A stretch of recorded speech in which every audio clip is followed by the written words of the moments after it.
All right, so good evening, good morning, good afternoon, everybody.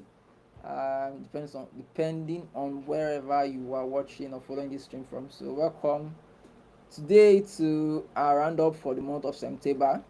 Catch up, monthly catch up. We are Designery for the month of September. So this is what we do. We do this every last week of the month to round up everything we discussed in our catch up Twitter Spaces session. All right, so here you have it. So for today basically, we're looking at everything we discussed in the month of September. Right, so we're going to talk about how you handle rejection. So basically, handling rejections. That's one interesting topic we discussed very early in the month of September. Right, the first week of September, basically, if recruiters should give you a detailed feedback after getting a rejection. Second thing we spoke about was the next week we talked about trading off user experience for business profit and sustainability. So we designers, myself, Raphael, even you at some point would have had an instance for a client in your place of work where you had to prioritize business objective, business goal over user experience, right? So we had some chats, bands about that, and we're going to share here also. Then should designers be paid the same as engineers? So it's a very interesting conversation we had, and I want to just share with you some of the thoughts that we garnered from the Twitter space. Then this month, there's been a couple of interesting updates from some of the products that designers we use a lot. Notion, right? So Notion 3.0 from the Make with Notion conference happened this month, and there were some interesting updates that I would love to share. Also, Framer released an update. So Framer now has a designer as part of their UI, so which means you can basically start your design in Framer without having to use Figma and launch straight up in Framer. So the question is Framer gearing up to take on Figma? So I'm going to share my thoughts. Raphael will also contribute, and if you are joining this stream live, if you're on LinkedIn, you're on YouTube, you can also share your thoughts right in the comments and let us know what you think. And finally, we'll look at Webflow. Webflow Conf also happened last week, I think, and they made some interesting updates. So just discuss about this. So yeah, so to get us started, Raphael, handling rejections. So let's just talk about some of the things we had from our Twitter space. Like, should recruiters give you a detailed feedback, your thoughts, and what you had from the session we had?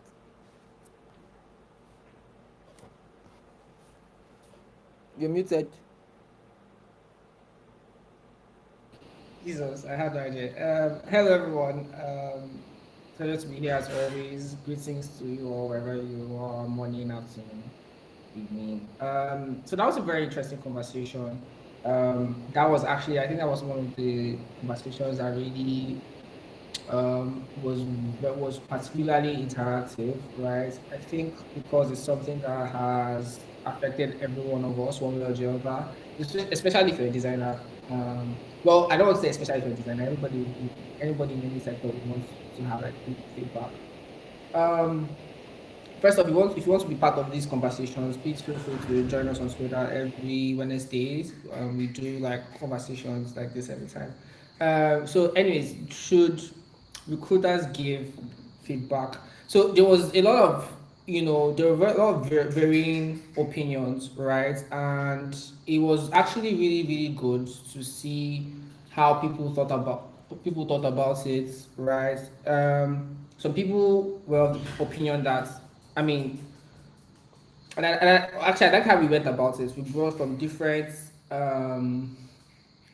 different perspectives, both from the perspective of the designer, right? That's us. Um, both from the perspective of the HR. Like we try to balance it out to see why is it this way, right? Why is it that we don't get feedback, and how could it be if we're getting feedback? So I think like the general consensus was that it would be great to get feedback, right? That's one. Two is that not all feedback should be taken seriously. So, there was somebody that came on the space, and that was actually a really insightful um, comment. He came on the space and told us how somebody gave her feedback, and that feedback was not particularly constructive. It was more or less like lashing out, right? And I wish you guys were there. It was more than that national, and it affected her confidence, right? Then there was also another person that he's had situations whereby they told him he was overqualified. There was other people that came on and tried to explain that some people, like even me, I was trying to bring in from the perspective of the recruiter. There's so many, there's so many CVs flying up and down, right? There's so many people to go through their portfolios, their CVs. Sometimes they might be impossible. And there's also conversations about how technology could bridge the gap, right? Technology is the answer if this thing was going to be taken seriously. But I think one of the problems is who is going to build it, who does it profit, right? If you want to write down the spot, kind of brainstorm like how it could work, like how we could build a tool that would help, bring this that will help solve this problem about giving feedback, right? To be a combination of AI, note takers, and yeah, the AI note takers, and automatic email being sent to the person that was the candidate, right? There was also people that are of the opinion that it depends on the level of the candidates, right? So the level gets to, like, if you got to like final third or final two or something, you could get feedback, right? So those were some of the most interesting points. And then about building the product, I think one of the things that we kind of concluded was that, I mean, it doesn't really profit the business, right? Because in the end, they're trying to hire people, and building the product that would actually give feedback doesn't really serve an immediate concern. But what would be great is for, if this was a HR, if it was plugged into a HR tool, instead of being built as a separate, separate tool, right? Instead of, we could integrate it into an already existing HR product, right? HR management product.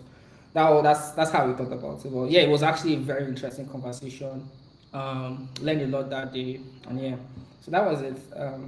That was how it went.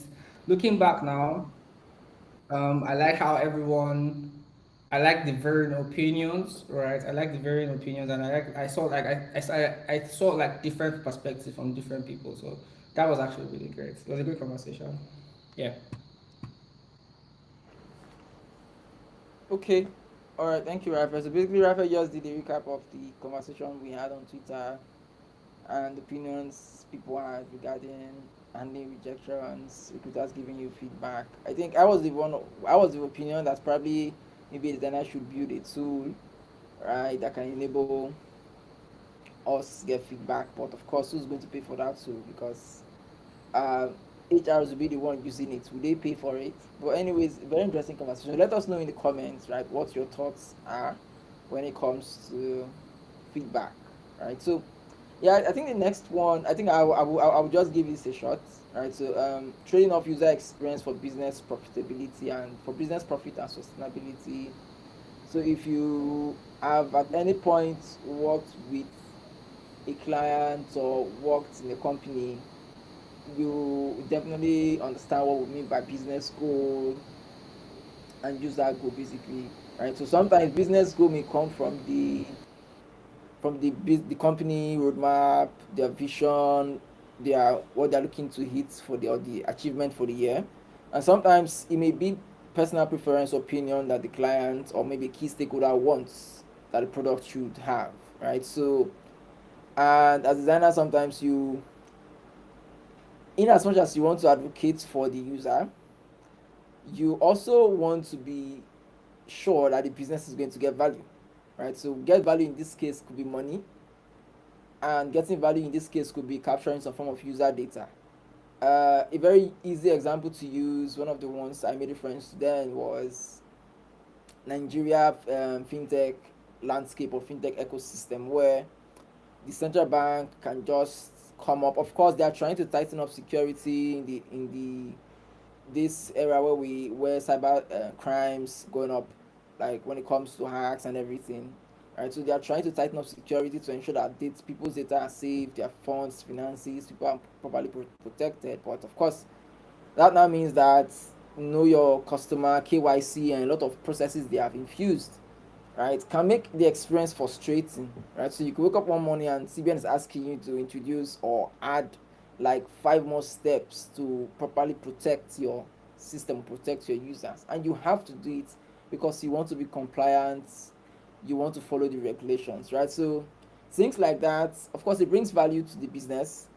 It ultimately will bring value to the customer because you are trying to protect them, protect their data and their funds. But how do you want to go about explaining that, right? Because you first of all would make their experience a bit bad, having to go through a number of steps before they get to use your product.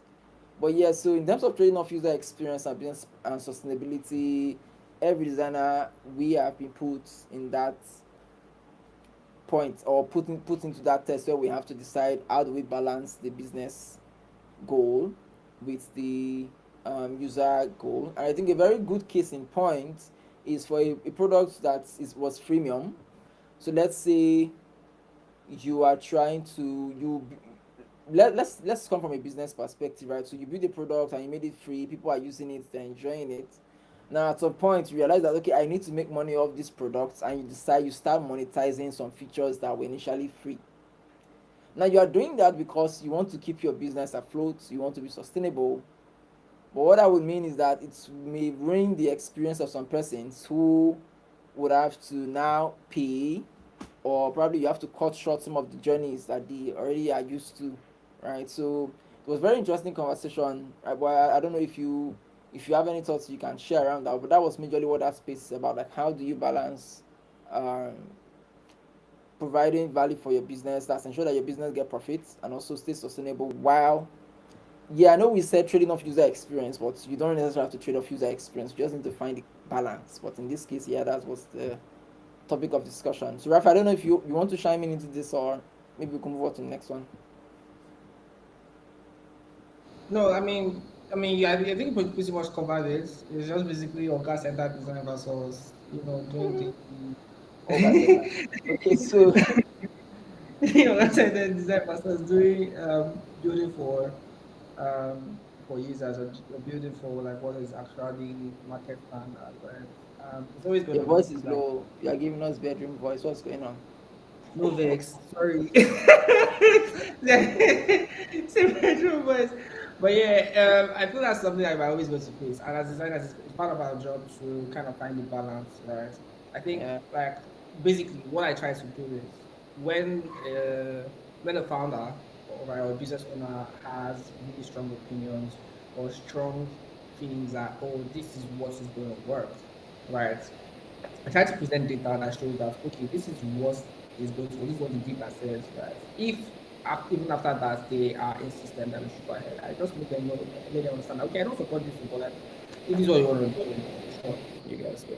But yeah, and there's other times that it's totally with whether data or no data. There are some things that you just have to trade off, right? For instance, that sometimes you need to add in friction, right? Just to make sure that user does moves a certain way. So like it's like all finding the balance. I think that's where it is.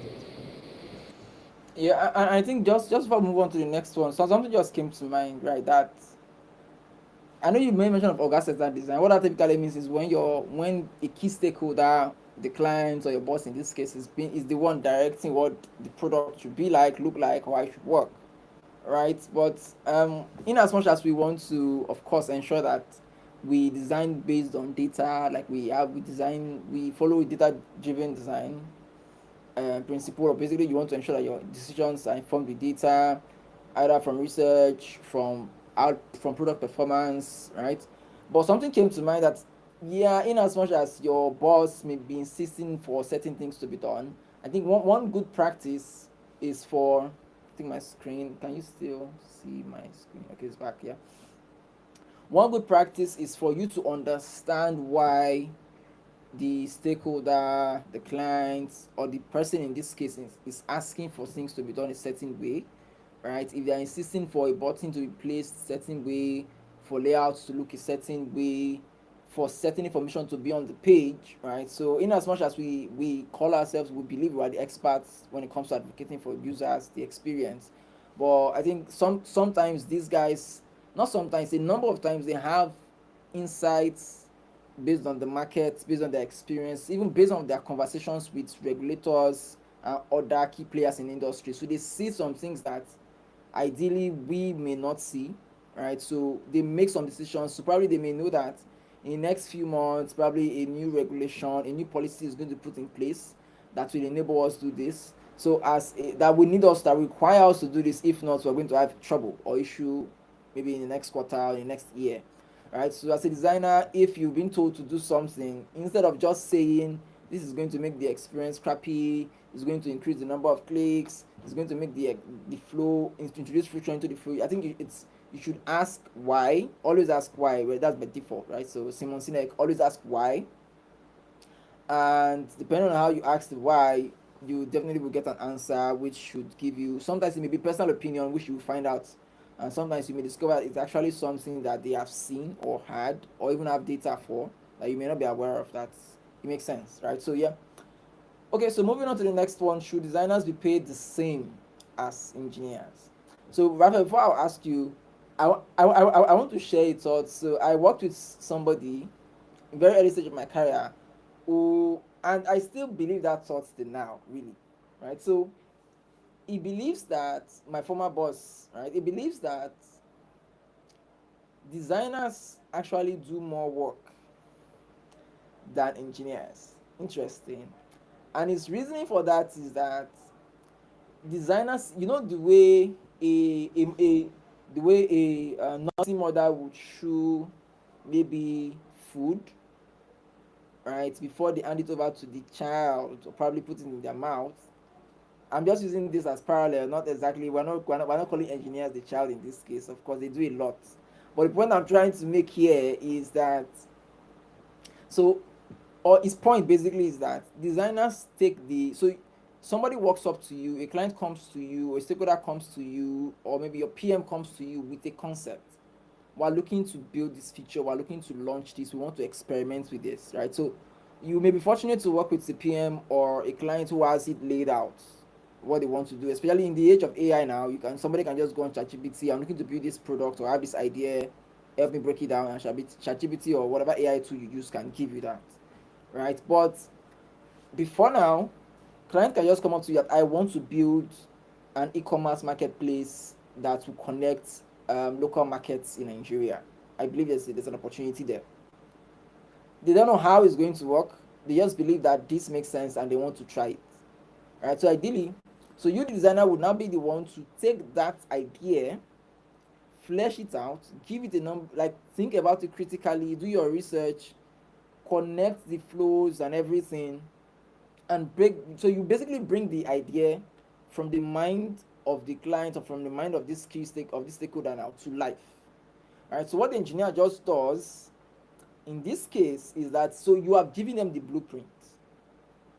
They now build. Of course, they use logic and all, but they build. So his opinion is that the designers do the, not really the creative. Okay, let's say the creative work, but a lot of the brain work is being done by designers, and engineers just implement, right? So for that reason, he believes that designers do more heavy lifting than engineers. But I just thought to say that first. So Raphael, let me know what your thoughts are, or yeah, what are the things you recalled from the session we had? You muted. Again, that was a tricky one. I'd say this, sharp. I don't think it's either here nor there. I think it depends on the level of the individual, right, and the capacity in which they are employed to do that certain job, right. You could be a designer, right, and all your tools, you already have PRD ready, you already have full documentation ready, you have this one now ready. All you need to do is come and like push pixels, basically, right. You could be a designer and you start from scratch. Right now, the level at which the person that is starting from scratch is going to work. When I mean scratch, I mean like research. I mean data. I mean data synthesis. I mean testing, everything A to Z. The level at that person is different from the level that somebody that will come and carry just PRD. I'm not saying that somebody is carrying just PRD is is bad. Though. I'm not saying that that's what the project is required of them to get. Now, if you ask me, right, the person that is that in that particular scenario, the person that just has the is just carrying the PRG, right, an engineer, right, Because here's the thing: a lot of times when projects are starting, if a business owner does not have some technical level of technical knowledge, or is not speaking to somebody that has some level of technical knowledge, right? Especially if like they're not involving the designer from the onset, they will not know how that project is going to be structured. Right now, you could be talking to a PM. PMs have like they have small technical knowledge, so they can come up with the PRD that makes sense, right? All I'm just trying to say is that before I go into or go off on a tangent, right? All I'm trying to say is that it depends on the level of your expertise and the level of what that project is required for the capacity that that project is required from you, right? Now that's a different side, and then there's another side of like some designers because of what they've achieved in life and what they do, they're just gonna be more expensive than the average guy. You get it's just levels to this thing. It's the same thing with engineers, right? So that's why it's kind of nuanced for me. I don't think it's either neither here or there. It depends on the level in which both of them are in, right? I'm not gonna expect that a junior engineer should be any more than a senior designer or even mid level self, right? Because now if you're a mid level designer, what you're looking your vantage point of view is different. Like you're getting into product ownership. Do you get? So like engineer can come in and like his own is just to go and type CSS and this and then um connect the back end with front end. That's basically his own. But like someone that is on mid level as a designer is probably thinking about the entire product, right? Thinking about from A to Z, the user flows and everything, the research, the testing, everything. Like they can take a product from start to finish. Do you get? Now those are like on different levels. So junior engineers are like pixel pushers of designers. You get? So the same thing goes for the senior engineers, right? Like everybody has a different capacity, not just capacity at which they are in, also capacity in which they are involved in a project.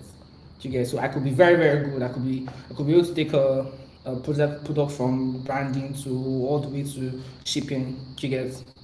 But what I'm being employed to do is just come and change color here or this thing. There's a difference, right? So what is required of me is different from what I can do. Even though that yes, of course, you want to bring in a symbol, they'll tell you this is not what I asked you to do. So I think yeah, that's how I see it, right? That's how I see it. So I don't think they think of this person, this person. That's why I Yeah, see. honestly, if you ask me, honestly, I I don't know, maybe because of the industry or how it is been. I honestly believe that designers, what's it called now? Designers do a lot, yes. Engineering do a lot. PMs do a lot, really. I don't know. Sometimes I feel like PMs with the kind of, I don't know why am I bringing PM into this conversation. Okay, let me just say this. But sometimes I feel like because of the amount of chasing down that PMs have to do with engineers, they have to do with I don't think I can do it. designers. They like connecting. You have to ensure that more like they are juggling. You know that I've forgotten what's called, where you have somebody who's trying to balance multiple. They are throwing multiple objects, trying to catch them, make sure no clowns. I think these clowns are circus performance. They do it right. So that's what PMs do. Or sometimes I'm like, I can't do the work of a PM because these guys they do a lot. They document, right? Yeah. They have to follow designs. They have to follow it. So honestly, when it comes to designers and engineers, I don't know if I should say this because I think I kind of feel like what I'm going to say now is because of how the norm or what we have seen has programmed me to think. But by right now, it's my mind is being tilted towards I think engineers should be paid. The engineers, designers on same level. I think engineers should be paid more. I'm going to think about that critically, right? Why I think this my thoughts right now is based, it's being influenced by what I have seen, right, in the industry, and that's what I have observed. But I'm going to think about it critically and why it's so. I know engineers are required to make things work because if as a designer you design stuff and it's nobody to build it, it's not going to work. I know now with the advent of AI, Figma Make, and these tools coming up, Claude and everything, that power is being shifted. Power is changing hands right now from the developers to shifting down to designers. But let's see if that will also impacts pay grade. Okay, so now I think the next The next things we have here to just talk about before we call it a wrap for today, Notion. Right. So while I was watching this Notion make, so it was Notion Lagos. So Notion Lagos put together a watch party, right, where we got to see the update that Notion had. For me, I was just like, can somebody please release something and not talk about AI, right? So everything they spoke about was AI, like how AI can help you do this is good, but like, can please somebody just say something and not say a don't mention AI, please just say something else that you've done with your product that makes it awesome, but not with AI. So I'm so sorry. literally That's Notion 3.0 they call it. So I think according to Notion 1.0 was your tool. I've forgotten it. No, I think Notion 3.0 right now they say is your companion, right? Like, so it's not just a tool you use, it's somebody working by you, more like your body, right? So like a lot of updates that you can now give instructions and things you manually would do, the Notion AI can now help you do that. So guys, go check out Notion, Make with Notion stream on Notion YouTube channel to see what was released. But cool stuff. I think one interesting thing that they have currently in their new updates is their note sticker. I think like people are bragging that that's like the best note sticker they've ever used so far. Okay, So yeah, that's one of the. I think it's similar to what most of these tools do when you join a Google Meet call and you have an AI yeah, taking meeting notes in the background. Yeah, but it's really cool. I think the only bias, not bias, or the only, do I say beef I have is cool. But please, just tell me one thing you've done to make your product awesome, and it's not AI or does it have to do with AI. I was just there was nothing really. Everything was like AI. With AI you can now do this. Yeah, well, that's where we are right yeah, bro, now. that's not happening Let's see. anytime. So the next couple of years, just so that it's only AI you'll be hearing. Because like first Right. of all, that's what everybody that's the buzz. But I think It's just like how when Web3 first started now, when crypto yeah, came in. Like it's what if you're everybody was as a VC looking into or it. if you're looking for angel investor, you're looking for investor right now. If you're not mentioning AI, sorry.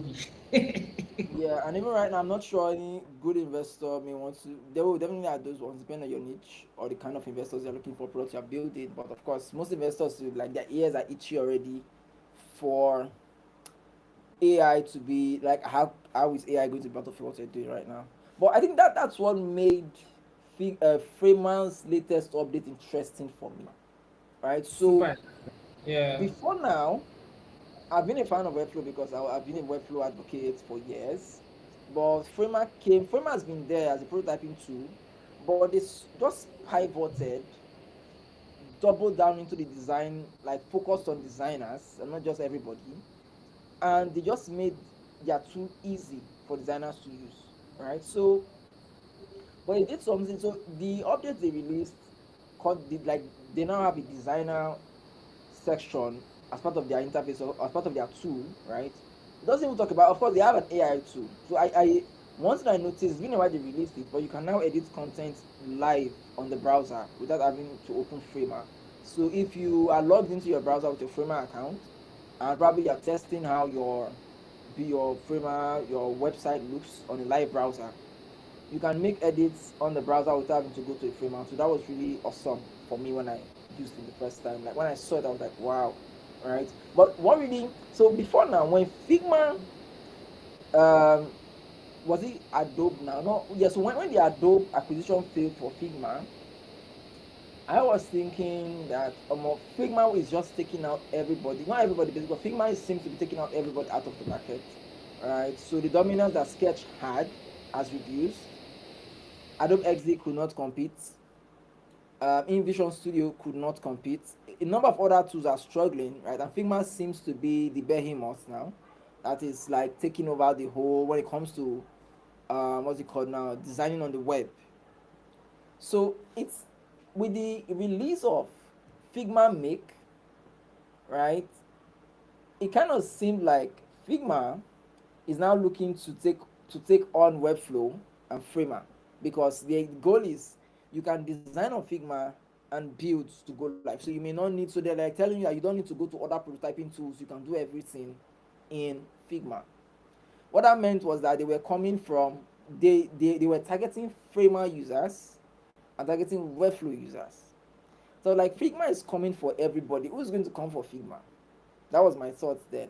But when I saw this Framers updates, I kind of had this nudge and this excitement that yes, it seems like Framer wants to take on Figma, and I would love that because And Figma what makes seems it to worse not is have. I'll tell you why.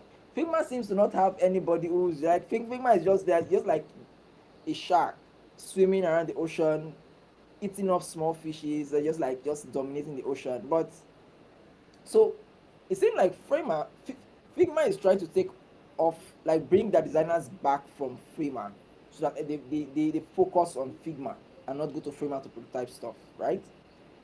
And before Figma made this update, it seems to me that Figma they were trying to just protect their, because ideally most of these tools are telling you, okay, start from Figma, come complete it, or come go live here on Figma. But it now seems like Framer has turned the, I don't know how to call it now, their shape are like, okay, you know what? We're going to actually go after designing. So instead of we telling you to start from Figma, you don't even have to use Figma anymore. Start right here in Framer. But anyways, I will really be I will really be happy, right, if Framer takes on Figma, because I don't like the fact that Figma is trying to pull a monopoly on us, right? Like, of course there are other design tools, but when it comes to web design and product design, right? So I really find it interesting if Framer said, okay, you know what, we are going to drag this market. We're not just going to focus on just prototyping anymore. We actually want to drag the design market with Figma, and that would be a very interesting competition. But that's how I feel basically because of the new release when it comes to design. So, Framer users, designers, you can now start your designs on Framer from scratch and publish as you normally would, go live on Framer.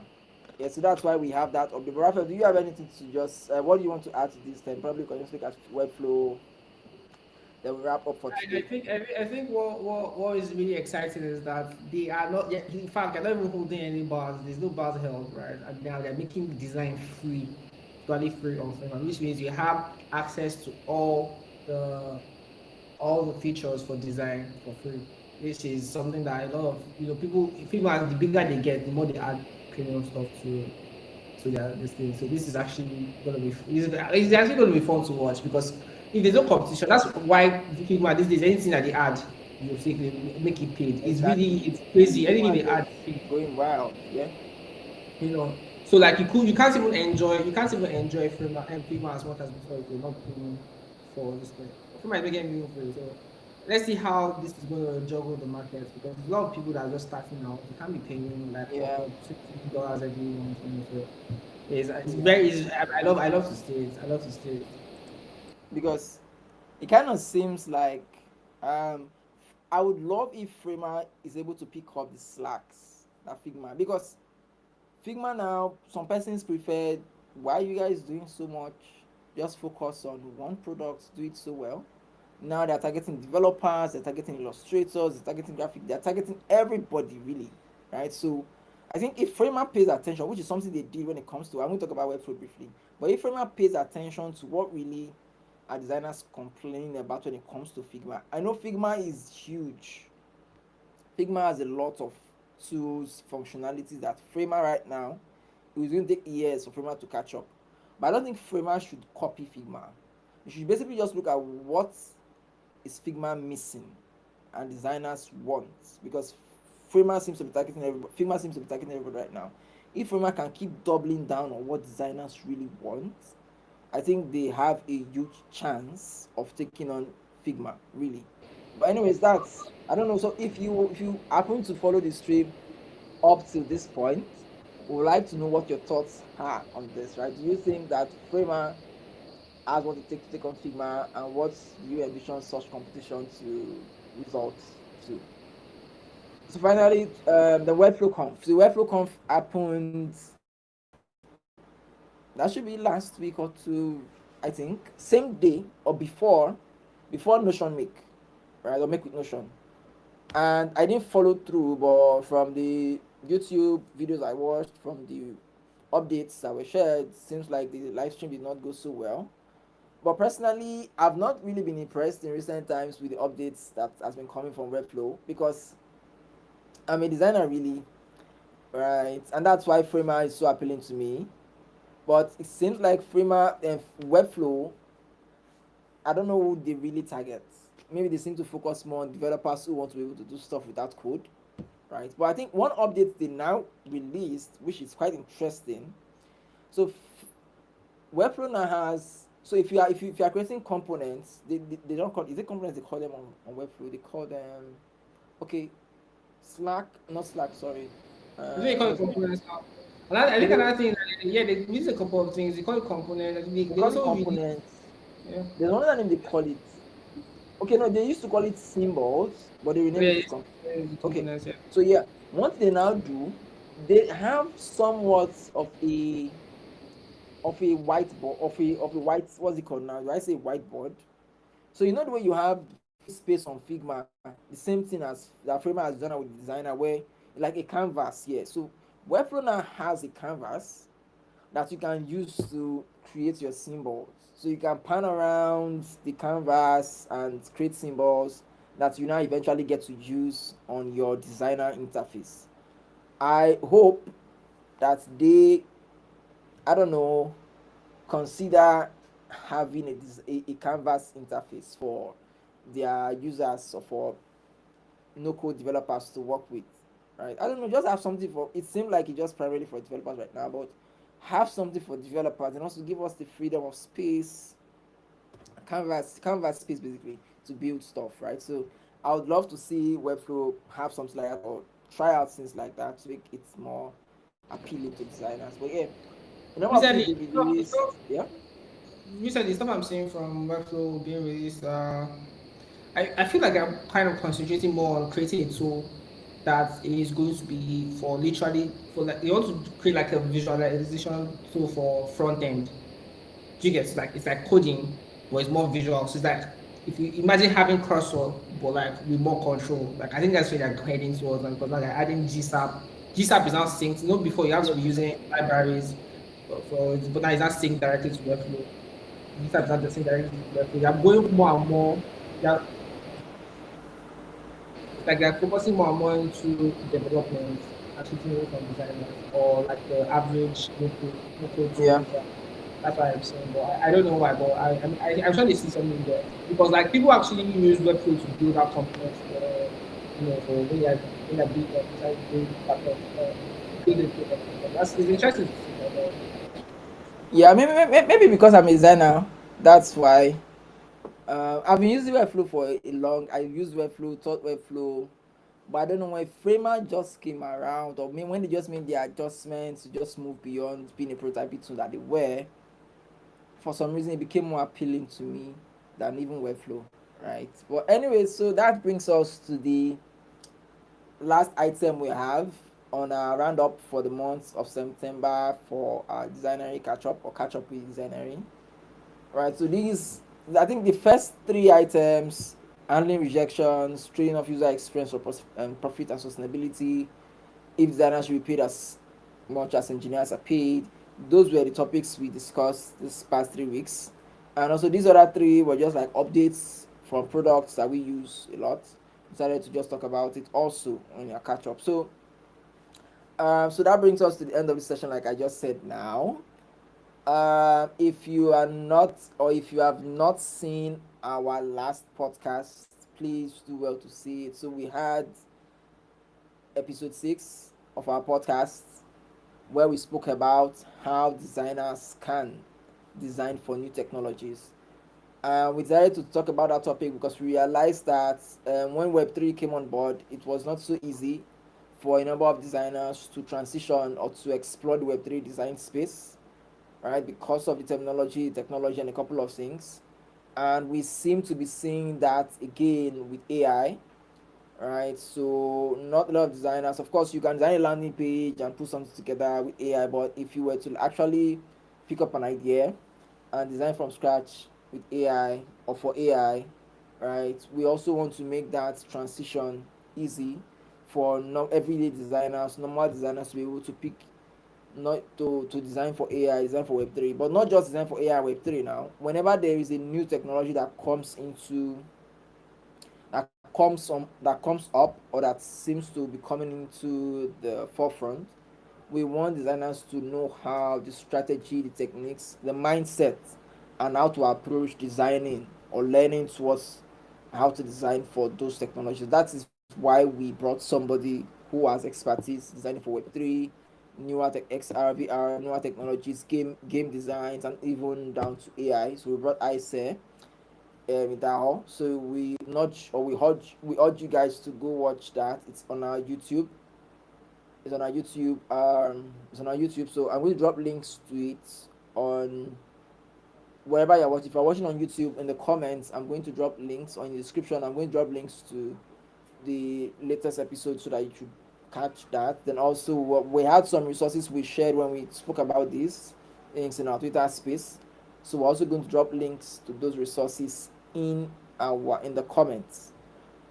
Yes, that's about it, guys. Remember to follow us on Saturday for our live designs. So we're resuming. We paused it because of the podcast, but now we're resuming, and we have started actual design products, UI or UX designs. But of course, we're still in very early phases, defining the problems and moving on from there. So see you guys next week on Twitter. Fortunately, so we only do this live stream video on the last week of every month just to summarize everything we discussed for the month. So see you for next week. Our catch up is going to happen on Twitter Space. Topic is going to be shared or put on social media before then. Right then, yeah. So basically, next week Wednesday 8 p.m. Twitter we have a space for a topic, sensitive topic we're going to be discussing also. Then coming Saturday 6 p.m. we have a live design session coming up. So yeah, that's about it from Designery for today. See you. Enjoy your night rest.